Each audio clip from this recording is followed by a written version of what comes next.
Hoy tenemos un culto diferente. Los jóvenes se han tomado, no sé si puedo incluirme en el grupo, nos hemos tomado este culto porque creemos mucho que la juventud, Dios les ha llamado a la juventud para ser de gran impacto a todas las naciones. Y la verdad que hoy celebramos muchas cosas en nuestro país.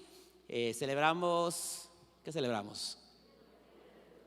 El Día de la Bandera, el Día del Escudo Nacional, celebramos el Día de la Reforma, el Día del Pastor, y también celebra la sociedad, no celebramos, celebra la sociedad, la noche de brujas, el Halloween, la muerte.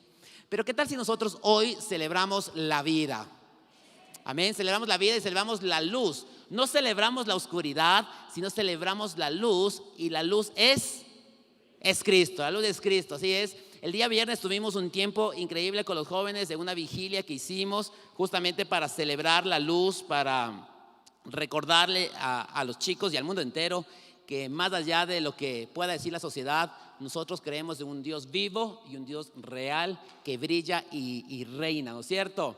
Así que la verdad que pensando un poco esto, yo recordé un pasaje de las Escrituras que nos habla o de un personaje que se encuentra con esta luz tan importante. Para contarles un poquito sobre ese personaje, ¿qué tal si me acompañan rápidamente en una oración? Bendito Señor, quiero darte gracias por esta mañana. Señor, gracias por todos quienes están presentes en este domingo acá en la iglesia y por quienes también están conectados ahí en casa, Señor. Y que hoy tú seas hablando a cada uno de nosotros, Señor. Entregamos este tiempo en tus manos, Señor, en el nombre de Jesús. Amén. Amén. Gloria al Señor. Bueno, también gracias por la vida del Ministerio de Danza y por la banda de jóvenes Ian también que hoy nos acompañaron. Pero regresando a esta historia, hay un personaje que se encuentra con esta luz y quizá vivía en oscuridad, pero camino a una ciudad, ustedes ya sabrán a qué personaje me refiero, camino a Damasco, se encuentra con esta luz que le cambió la vida completamente. ¿De quién estoy hablando? Del apóstol Pablo, por supuesto. Dice Hechos capítulo 22 versículo 6, si ustedes me pueden acompañar ahí con sus Biblias, está en la pantalla también.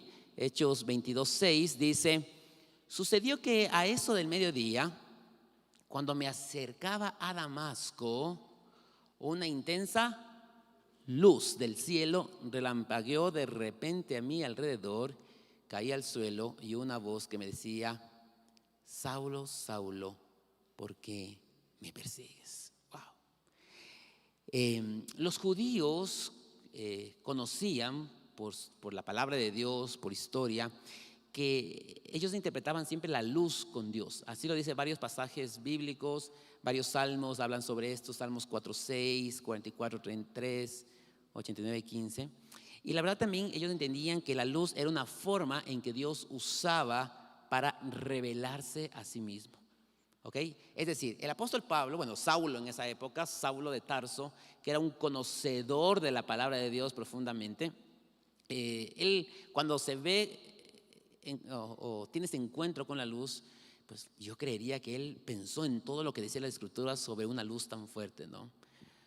Pero si no le quedaba claro que era el mismo Dios que se estaba encontrando con él, escucha, Dios le habla y escucha una voz del cielo que le dice: Saulo, Saulo, ¿por qué me persigues? Este encuentro glorioso que tiene Saulo con Jesús, con esta luz que se presenta a su vida, le transforma la vida y le cambia el camino. Saulo iba hacia Damasco para perseguir a los cristianos de aquella época, pero el encuentro con Dios le recalcula el camino. No sé cuántos les ha pasado que van con el GPS y de pronto se desvían y sale esa vocecita que dice recalculando, ¿verdad? Dios, este encuentro le recalcula el camino y dice: no voy por esto, no voy para perseguir a los cristianos. Saulo de Tarso pasa de ser el perseguidor a ser uno más de los perseguidos. ¿Cuántos de ustedes han encontrado en su vida con esta luz? Han tenido un encuentro hermoso con esta luz y Jesús habla y dice: yo soy la luz del mundo. El que está en mí no permanece en tinieblas, ¿verdad? ¿Cuántos de nosotros hemos tenido un encuentro con esta luz? ¿Sí? Ok. Ahora, este encuentro con esta luz nos ha cambiado y nos ha transformado la vida. Miren, yo recordaba, yo nací en un hogar cristiano, mis papás eran cristianos cuando yo ya llegué al hogar, y yo era de los que no me perdía en la escuela dominical. Yo estaba en todas las escuelas vacacionales, en todos los campamentos. Mi primer campamento fue, si no estoy mal, a los 11 años, cuando estaba en primer curso, fui a un campamento, y estoy por cumplir 40 años y casi todos los años he ido a un campamento. Hasta la pandemia fue un campamento virtual. Fui o asistiendo u organizándolos, ¿no es cierto? Ya no corro igual, ya no tengo las mismas fuerzas de antes, pero igual lo disfruto. Y digo todo esto porque en la juventud yo amaba mucho a Dios y quería servir al Señor, pero dice la palabra de Dios que la necedad es propia del corazón del joven. Y en un punto de mi vida yo veía cómo llegaba gente al grupo de jóvenes y contaban su testimonio y decían: es que yo ahora me acepté a Cristo, y es que antes era así, era un mujeriego, quizás estoy en las drogas, en el alcohol, y Dios transforma mi vida, y me encuentro con este Dios y transforma mi vida. Yo decía: wow, yo tengo que hacer testimonio, ¿no es cierto? Entonces yo decía así, o sea, Dios, ¿por qué no me diste chance de dañarme un poco? ¿Verdad? Imagínense ese pensamiento necio, ¿no? Y decía: ¿por qué no me puede dañar un poco para después yo regreso y tengo un testimonio de esos que impactan? Híjole, pues soy tu siervo, ¿no es cierto? Entonces, ¿por qué? Amén, dicen por ahí. No estaba bien dañarme un poco, la verdad. Yo pensaba neciamente. Es increíble que a veces anhelamos las cosas malas que no hemos hecho, o las que hicimos y extrañamos. Imagínense, yo pensaba esto. Pero la verdad es que por la gracia de Dios no me dañé tanto. Lo intenté y ya voy a contar un poco de eso.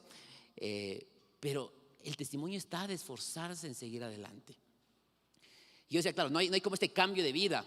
Este cambio de vida, como le decía antes, ¿no? Que antes era un perseguidor Saulo y ahora te encuentras con esta luz y de pronto Dios te cambia el camino.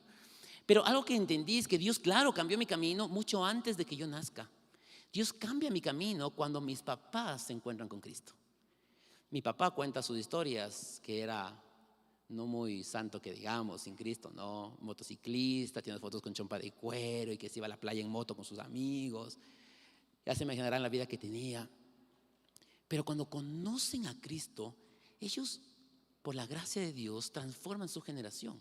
Yo no vengo de padres pastores, o de una escuela de gente cristiana. Mis papás, mi hermana nació, no eran cristianos. Cuando yo nací, pues ya se habían convertido al evangelio. Y digo esto porque, queridos papitos que están acá, la decisión que ustedes tomen en la fe, cuando te encuentras con Dios, eso no solo cambia tu camino de dirección y te hace ir en la dirección correcta, que es el mensaje de esta mañana, sino que cambia la dirección a la dirección correcta de tus hijos y los hijos de tus hijos. ¿Están de acuerdo conmigo? Están ahí, ¿no? Miren, ¿qué impacto espiritual hay cuando una persona se encuentra con Dios? Eso me pasó en mi caso. Y veo en la historia bíblica, porque leyendo un poco el plan de lectura de esta semana que nos tocaba, Gálatas, y quisiera que vayamos a Gálatas, capítulo 1.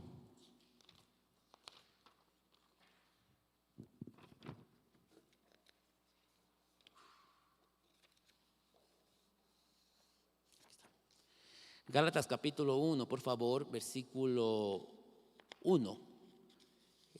Versículo 14 al 16. Ok, aquí estoy. Gálatas 1, 14 al 16. Miren lo que dice el apóstol Pablo.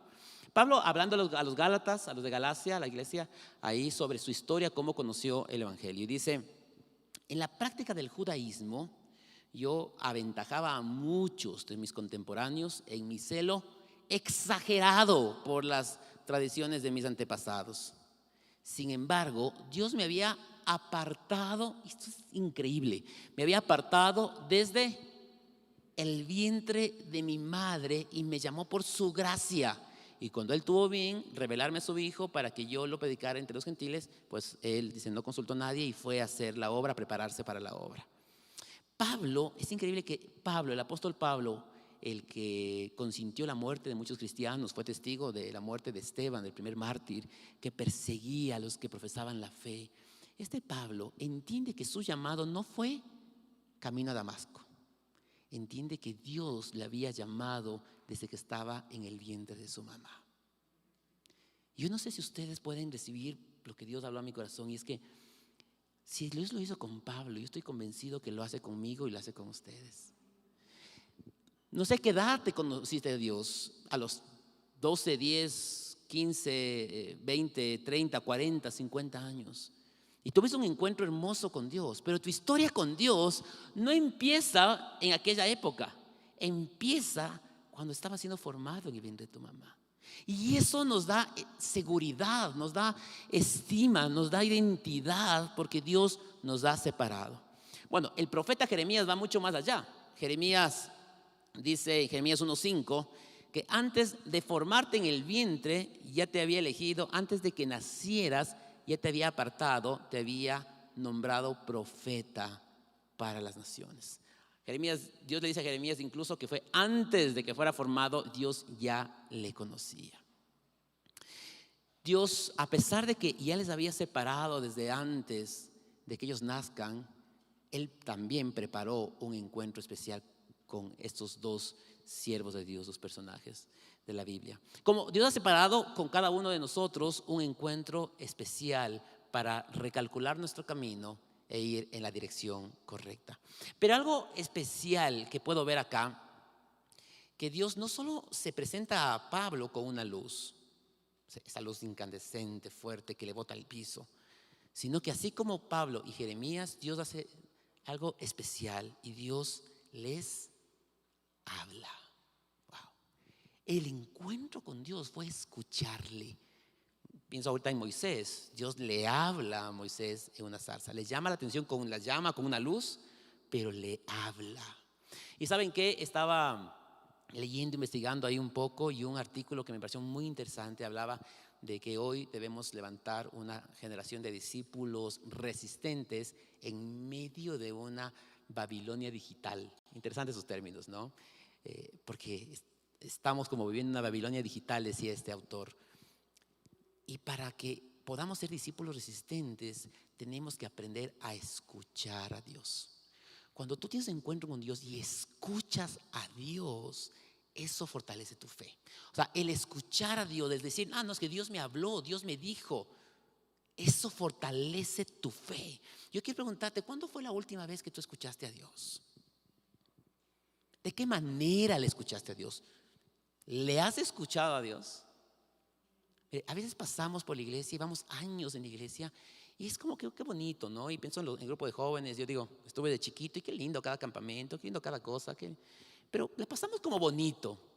Pero si no escuchamos a Dios, si no tenemos encuentro con Dios y no lo hacemos propio, no lo que otros dicen, incluso no lo que mis papás dicen de Dios, que llega un punto que el joven tiene que decir, yo lo he escuchado. O sea, es mi fe, yo lo he escuchado, es mi Dios porque ha sido real y vivo conmigo.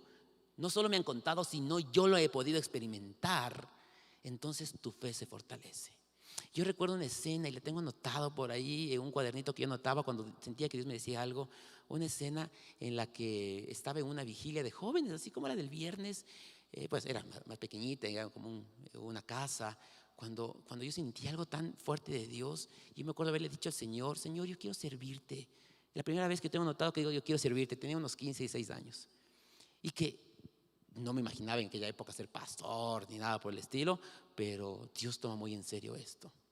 Mira, cuando nosotros nos queremos alejar del camino de Dios, tú busca que Él te hable, o sea, ten consciente la presencia de Dios en cada detalle de tu vida. Regresando a mi historia de que me quería alejar y quería hacer testimonio para contar que yo antes era un desgraciado y que ahora soy un hijo de Dios y todo lo demás. La verdad es que en los años de universidad me alejé un poco. De Dios. Empecé como a hacer algunas cosas que no debía. Quise probar un poco el licor. Nunca me he emborrachado, pero fue como una época que dije, me voy a ir a unos lugares que era como cerveza libre. Y así pasó y de pronto me acuerdo una vez le vi a alguien de la iglesia y me escondí. Digo, qué vergüenza, otro chico me va a ver a mí. Y como que empecé a alejarme de Dios. Renuncié. Yo servía en la iglesia, servía con los jóvenes. Renuncié a eso. Y de pronto quise no ir a la iglesia el domingo. Mis papás, la verdad, no se dieron cuenta mucho de esto. Yo ponía muchas excusas, que tengo muchos deberes, estoy muy cansado, tengo muchas cosas. Y dice, bueno, entonces no vayas hoy a la iglesia. Como muchos jóvenes ponen excusas hoy por hoy. Y en este momento, la verdad, solo el Espíritu Santo me confronta y me empiezo, pues obviamente, a dar cuenta que no estoy bien. Y yo recuerdo caminar por ahí, me gustaba ir a caminar mucho. Pues yo soy de Tumbaco y antes no había la Ruta Viva y por ahí vi a Cunuyaco, me acuerdo, caminé, llevé la Biblia y me puse a leer y algo debo encontrar, como que sentía que estaba como muy apagado mi corazón. Me acuerdo ese momento tan claro y yo leí así, como leer algo que encuentro, y de pronto encuentro un pasaje y siento como Dios me grita, pero es que así, no sé si les ha pasado que tú lees algo o escuchas algo y es como que Dios te está hablando y te pone la piel de gallina y sientes así como que, ay, o sea, no sé cómo Dios te habla, pero es así como tan fuerte un pensamiento. Lo ha hecho varias veces conmigo. Me acuerdo ese momento que yo leo Filipenses 1:6 que dice, aquel que la buena obra empezó, la terminará y la perfeccionará hasta el día que Dios vuelva. Yo recuerdo sentir cómo Dios me gritaba y me decía, Santiago, yo empecé una obra en ti, la voy a perfeccionar, te guste o no, te duela o no, pero la voy a perfeccionar hasta el día, la voy a terminar y perfeccionar hasta el día que yo vuelva. Y me sentí amado y dije, todo lo que quizá yo quería, servir a Dios y todas aquellas cosas que había dicho, pensé que se habían perdido por todas las burradas que había hecho, pero el Señor me dio seguridad. Cuando tú escuchas a Dios, tu fe se fortalece. Y creo yo que la juventud tiene que aprender a escuchar a Dios. No solo a venir a una reunión, sino a experimentar a Dios, escuchar a Dios. No solo los jóvenes, sino también los niños. Pienso en Jeremías. Jeremías era muy joven cuando Dios le llamó. Jeremías puso excusas y dijo, no, Señor, es que soy muy joven. Pero estoy convencido de esto, de que Dios quiere tener un encuentro especial con las nuevas generaciones. ¿Cuántos lo creen? Dios quiere tener un encuentro especial con los niños y con los jóvenes. Dios dice, vengan a los niños, déjenlos venir a mí porque de ellos es el reino de los cielos. Y la verdad es que yo un poco he motivado a este culto como más juvenil, contemporáneo, porque es que a veces como que los cultos son para los adultos, ¿no es cierto? Pero la verdad es que Dios ama a las nuevas generaciones y las nuevas generaciones necesitan escuchar y ser desafiados en la palabra de Dios. Dios quiere encontrarse con las nuevas generaciones. Y nosotros como adultos, como padres, como tíos, como hermanos, como abuelitos, tenemos que ser esos instrumentos de bendición para que las nuevas generaciones se encuentren con Él. No se trata de un asunto de los pastores, de los líderes, aquí hay varios líderes de jóvenes, gloria a Dios por ellos. Pero se trata de que la gente a su alrededor, los padres en primer lugar, sean ese primer canal de bendición a la vida de los chicos, de los jóvenes. Ahora, cuando uno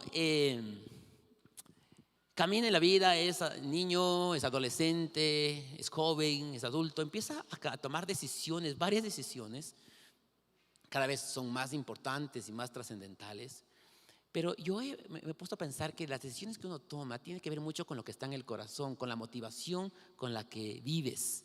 El apóstol Pablo tenía clara su convicción y la motivación por la cual hacía todo lo que hacía, aunque era perseguido, aunque fue encarcelado, aunque fue arrastrado, pues tantas cosas, era porque él tenía clara su motivación, porque tenía claro su llamado con su encuentro con Dios. Él decía, yo voy a ser este apóstol hacia los gentiles, voy a hablar la palabra de Dios a todas las naciones, a quienes no son judíos. ¿Qué le motiva a usted? ¿Qué te motiva a ti para tomar decisiones en la vida?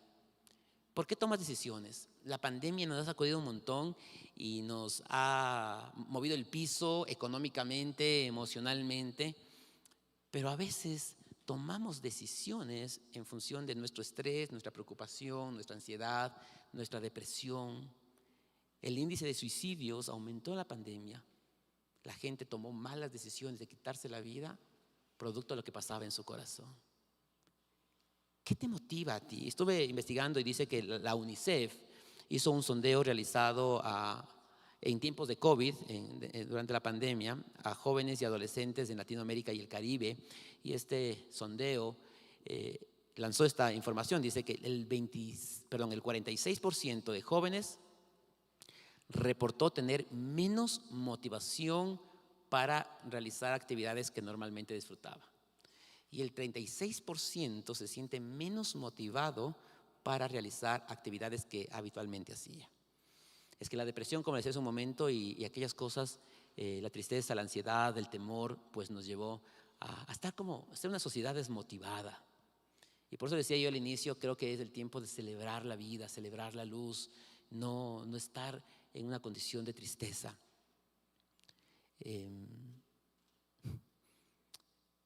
Todos nosotros somos seres sociales y creo yo que todos necesitamos de una u otra manera motivación, ¿sí? Por eso hoy hay tanto éxito con los coaches y los motivadores, porque todos necesitamos motivación. Pero algo que a mí me ha ayudado y que quiero compartirte viendo a la luz de la palabra de Dios lo que estamos estudiando ahora, es que yo entender que Dios me ama, que Dios me conoce, que Dios fue parte de todo este proceso. No solo fue parte, Él me creó literalmente, que me ama y que me apartó para Él, ha sido una motivación tan grande para mi vida. Yo tengo muy claro el Salmo 139 en mi vida, que dice que Él, que me envió, vieron sus ojos, ¿no es cierto? Y que me conoció mientras mi cuerpo era gestado en el vientre de mi mamá. El entender aquello cuando me quería ir por el camino equivocado, el entender, yo recuerdo claramente, no, es que a Dios no le gusta esto, o sea, puedo disfrutar aquello, pero a Dios no le gusta. Pero Dios me ama a pesar de todo y Dios me hizo especial, Dios me conoce. Eso me dio sentido para regresar al camino correcto. ¿Y por qué digo esto? Porque en este tiempo he podido conversar en consejería con varios jóvenes que están en depresión, están en tristeza, están en confusión de identidad de género.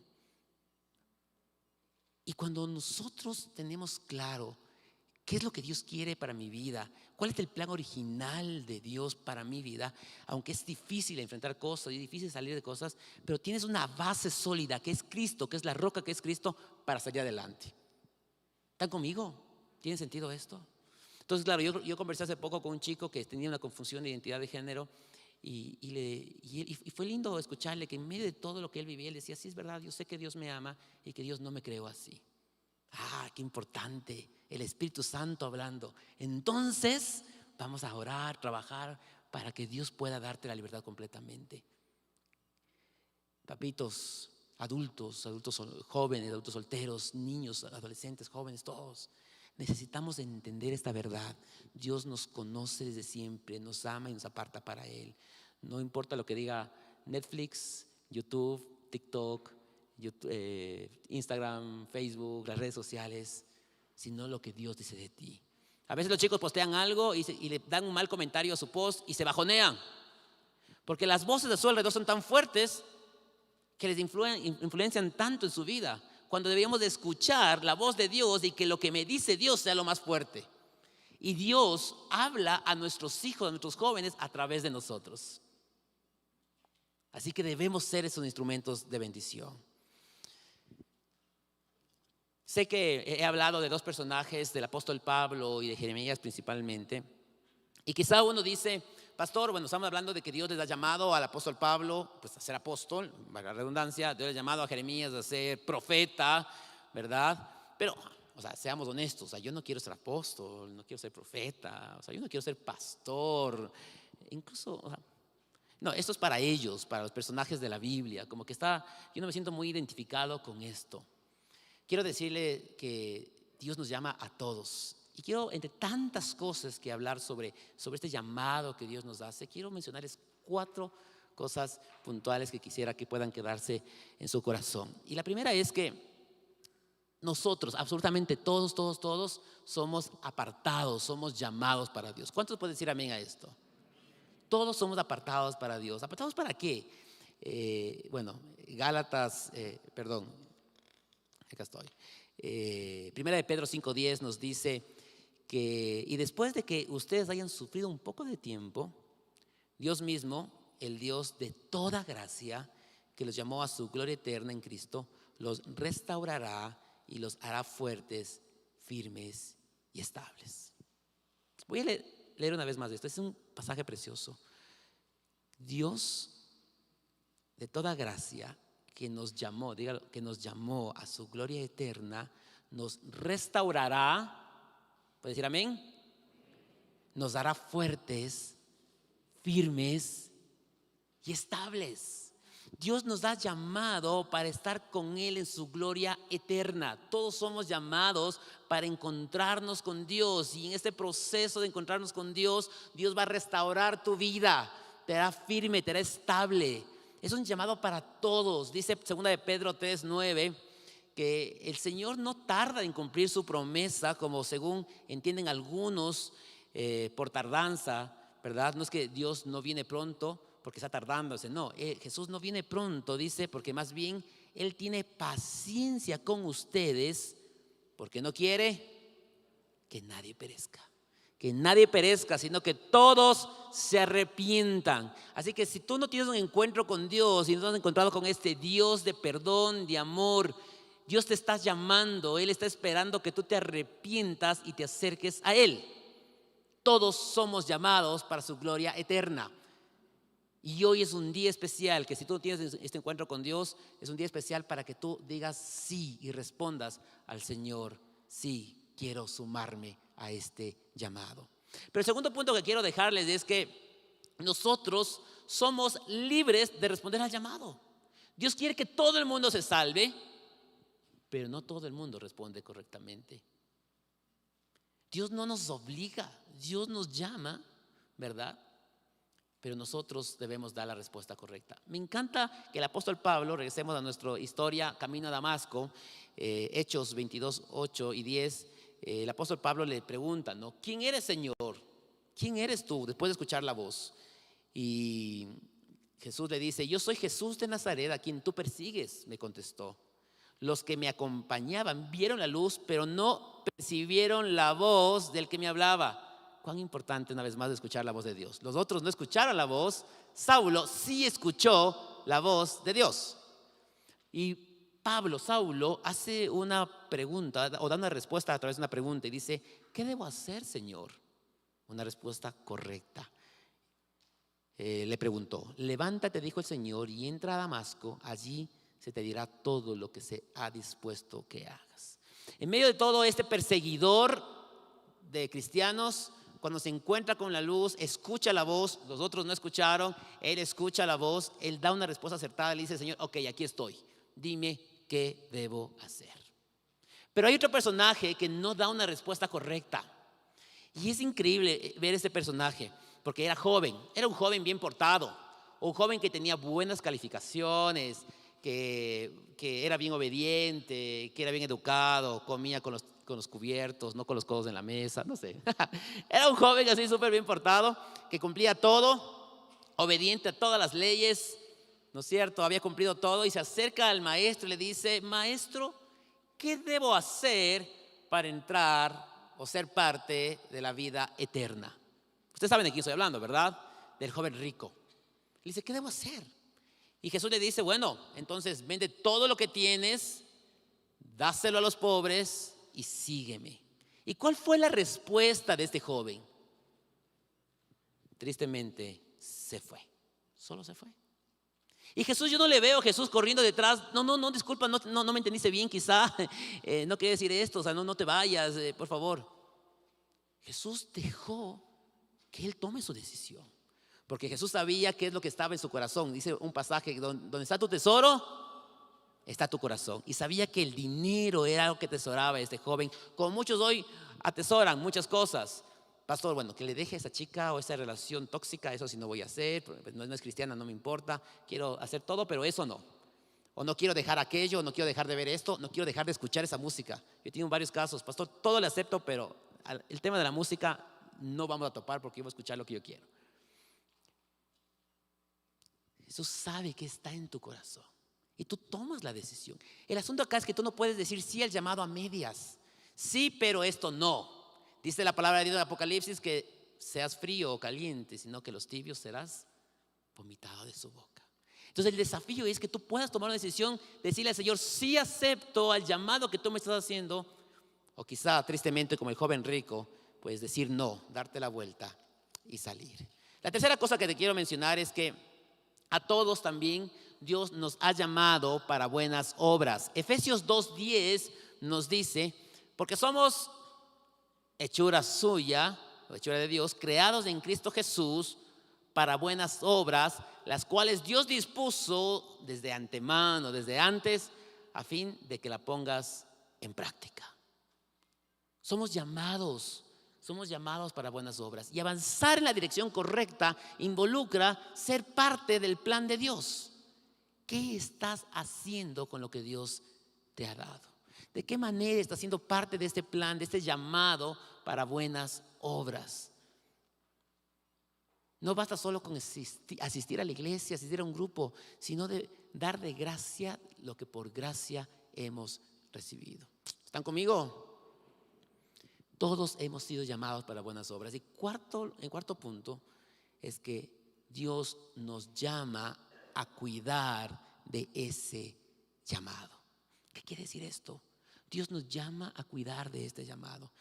Efesios 4:1 dice el apóstol Pablo: por eso yo, que estoy preso por la causa del Señor, les ruego que vivamos de una manera digna del llamamiento que hemos recibido. Vivamos de una manera digna del llamamiento que hemos recibido. La Nueva Traducción Viviente dice: les suplico que lleven una vida digna del llamado que han recibido de Dios, porque en verdad han sido llamados. Debemos aprender a cuidar nuestra fe, a regar nuestra vida espiritual, para ser esos árboles como del Salmo 1 que crecen junto a corrientes de agua, que da fruto a su tiempo, que su hoja no cae y todo lo que hace prosperará. Debemos ser discípulos resistentes en medio de esta Babilonia digital. Debemos aprender a cuidar nuestra fe, porque la verdad es que podemos ser fácilmente heridos por los ataques del maligno, podemos ser fácilmente confundidos. La juventud es ahora muy confundida con las ideas de cienciología, de humanismo, la nueva era. Somos fácilmente confundidos y alejados de la fe.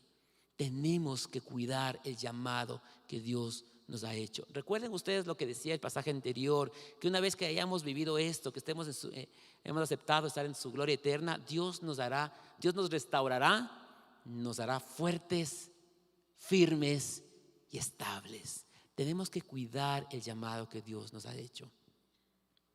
¿Por qué los jóvenes se alejan de Dios? ¿Por qué a veces decimos que la puerta trasera de la iglesia no se puede cerrar? Porque la gente a veces llega y se va. Y no hablo de que se vaya a otra iglesia, si gloria a Dios te lleva a otra iglesia. Hablo de que quizá te alejes de los caminos de Dios. A lo largo de mis años como siervo de Dios y aquí en la iglesia, hemos podido encontrarnos con varias personas. Quiero mostrarles algo acá. Miren, tengo un pequeño resumen. No sé si lo pueden ver. Déjenme, ¿dónde les pongo que la cámara lo vea? ¿Aquí? ¿Ahí está bien? Tengo un pequeño resumen de varias. ¿Esto es al revés? Ah, está bien, ok. De varios eventos que tuvimos muchos años, ¿no?, en la iglesia antes de la pandemia. Y quizá algunos se pueden identificar o ver ahí o están ahí. Pero yo me preguntaba, ¿cuántos de ellos quizá ya no están en la iglesia? Pero realmente, ¿cuántos de ellos siguen fieles al Señor? Y debo decir que algunos quizá no están fieles al Señor. Debo decir que jóvenes de mi generación, cuando yo era parte del grupo de jóvenes, hoy por hoy no siguen fieles al Señor. ¿Por qué los jóvenes se alejan? Esto hablo de los jóvenes, pero también pasa con los adultos. Debemos aprender a cuidar el llamado que Dios nos ha hecho. Y en esta investigación que les dije que estuve leyendo, no te caigas, esto no lo preparé. Ahí está. Este portal Barna.com habla de un libro de uno de los autores que había escrito. Este libro se llama Fe para exiliados, principios en medio de una Babilonia digital, algo así. Y esta investigación arroja en un estudio que hacen que el 64% de los estadounidenses, es un estudio hecho allá, de 18 a 29 años, escuchen esto, chicos de transformados y adultos jóvenes, de 18 a 29 años, que crecieron en la iglesia, se han retirado de la iglesia como adultos, después de estar activos cuando eran niños o adolescentes. El 64%, es decir, 2/3 de los jóvenes, y la verdad es un montón, 64%. Y me cuesta creer eso, y mi corazón se hizo chiquito pensar que 64% de los que vienen se van a alejar. Y no va a ser así en el nombre de Jesús. No puede ser así, porque tenemos que aprender a escuchar a Dios. A veces somos parte de una congregación y es que es lindo estar acá. Y la iglesia, yo digo una frase, la iglesia pasa por nosotros, pero nosotros no pasamos dentro de la iglesia y de la fe. Esto no es un club social, esto no es un club de amigos. Esto se trata de compromisos, esto se trata de ser discípulos verdaderos de Dios. Y para eso debemos cuidar nuestra fe. Hermanos queridos, yo amo a Dios. No sé si alguien de acá ama a Dios. Yo amo a Dios. Y Dios sabe cuánto lo amo. Pero me he equivocado. Amándole a Dios me he equivocado. Y cómo me ha dolido el corazón después. Pero por su gracia, solo por su gracia, me ha regresado a la dirección correcta. Y he aprendido esto, y Dios habla mucho de esto. Debemos aprender a cuidar nuestra fe. Y oro para que los jóvenes no se vayan.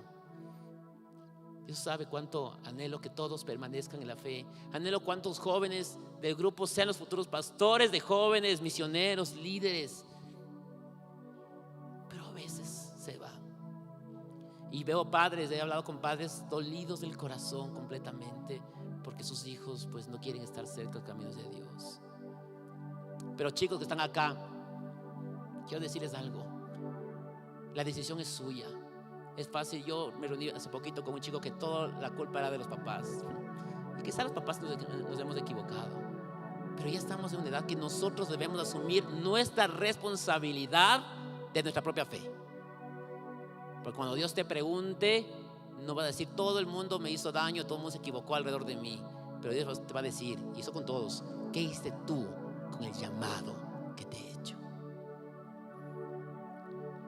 ¿Están dispuestos a ser discípulos resistentes en medio de esta generación, de esta Babilonia digital y de todo lo que estamos viviendo? Quisiera por un momento, permítanme hacer esto. ¿Cuántos jóvenes hay aquí? Pónganse de pie los jóvenes. Solo los jóvenes.